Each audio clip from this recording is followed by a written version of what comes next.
আজকে 21শে ফেব্রুয়ারি উপলক্ষে আমি যখন ফুল দিতে গেলাম 12টা 1 মিনিটে ফুল দেওয়ার কথা এবং ওয়ারেন্ট অফ প্রেসিডেন্ট অনুযায়ী আমি সবচেয়ে আগে ফুল দেব নির্বাচিত সংসদ সদস্য হিসেবে। কিন্তু আনফরচুনেটলি দেখা গেল বিএনপির কিছু লোক তারা সেখানে রীতিমতো হামলা চালায়, আমার নেতাকর্মীদের উপরে হামলা চালায়, আমাকে এক পাশে মানে ধাক্কা দিয়ে ফেলে দেওয়ার মতন অবস্থা তৈরি হয়। আমি এটুকুই বলবো যে দীর্ঘ 17 বছর পর বিএনপি রাষ্ট্র পরিচালনার দায়িত্বে এসছে। বিএনপি যদি তার নেতাকর্মীদেরকে লোকাল লেভেলে কন্ট্রোল না করে এখনই, এর পরিণতি ভয়াবহ রকম হবে। এবং যেহেতু দীর্ঘ 15 বছর একটা লম্বা সময় বিএনপির নেতাকর্মীরা নানানভাবে চাপে ছিল, লুকিয়ে থাকতে বাধ্য হয়েছে, তারা যখন এরকম একটা ভয়ঙ্কর হিংস্রতা নিয়ে পলিটিক্যাল পদের ব্যবহার করার চেষ্টা করে, এটা আমার মনে হয় দলের উঁচু পর্যায় থেকে বিষয়টি মনিটর করা এবং তাৎক্ষণিক ব্যবস্থা নেওয়া না হলে এটা দলের জন্য ভীষণ ক্ষতিকর হবে। ডেন্টিস্টের পরামর্শ নাও নতুন কোলগেট অ্যাক্টিভ সল্ট। এবং সরকারের ভাবমূর্তিও ক্ষুণ্ণ হবে। সরকার মাত্রই এসছে, আমি আশা করব যে বিএনপি সরকার এবং দল হিসেবে এই ধরনের উচ্ছৃঙ্খল নেতা কর্মীদের ব্যাপারে তড়িৎ ব্যবস্থা নেবে। আমার একজন কর্মীকে কিভাবে মেরেছে আপনারা একটু পরেই দেখাবেন। পীযূষ দা আমাদের সাংবাদিক ভাই, ওনাকে রক্তাক্ত করে ফেলেছে।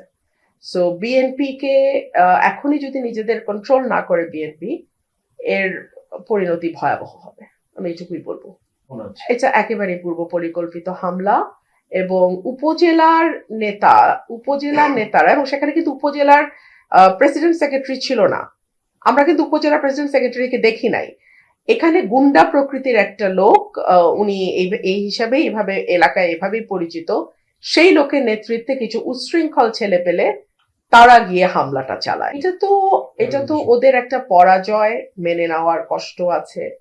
আমি এখান থেকে স্বতন্ত্র জিতে গেছি, ওনারা কোটি কোটি টাকার লেনদেন করেও পারেন নাই, ব্যালট স্টাফ করেছেন, ওনার ছেলে সেনাবাহিনীতে আছে, সেই পরিচয় ব্যবহার করে নানানভাবে চেষ্টা করেছেন, কাজ হয় নাই। সো এইসব নানান আছে। তো আজকের আইন শৃঙ্খলাটা আপনার নিরাপত্তায় একেবারেই ভালনারেবল আইন শৃঙ্খলা পরিস্থিতির নাজুক। আমি দেখলাম পুলিশ চেষ্টা করেছে। আর দেখুন, যখন সরকারি দলের নেতা কর্মীরা এরকম ভয়াবহভাবে তাণ্ডব চালায়, তখন আসলে 5টা 10 জন পুলিশ কিন্তু সেটা কন্ট্রোল করতে পারে না, চাইলেও পারবে না। সো এটা খুব মানে একটা ভয়াবহ পরিস্থিতি তৈরি হয়। আমি মামলা করে চেয়েছি, সার্টেনলি বিচার চাই। আরে বিচার চাই মানে বিচার করব, বিচার চাবো মানে মামলা করতে গেছে। আমি জানি না, এফআইআর দেখে আমি আমার সাথে আলাপ করে নিশ্চয় করবে। বিএনপির স্থানীয় লোকাল লিডাররা, সে মারবে? এই তাহলে এই সরকারের ক্যারেক্টার? প্রথমত এটা সত্য না, দ্বিতীয়ত যদি যাই তো উস্কানি তো ডেফিনেটলি মানে এটা তো একটা দলবদ্ধ সংঘবদ্ধ আক্রমণ দেশীয় অস্ত্র শস্ত্র নিয়ে। এটা কিছু না, যেটা হয় যে অশিক্ষিত লিডারশিপ যারা স্থানীয় থাকে তার এক ধরনের পাঙ্গা লড়তে চায়, এটাই, আর কিছু না। এটা পুলিশ তদন্ত করুক, যদি প্রাণনাশের কোনো চেষ্টা হয়ে থাকে আমি আশা করব সেটা সঠিকভাবে তদন্ত করে সেটার বিচার হবে। আর যদি সরকার এখানে কোনো রকম হস্তক্ষেপ করার চেষ্টা করে, সরকারকে এটা পরিণতি ভোগ করতে হবে।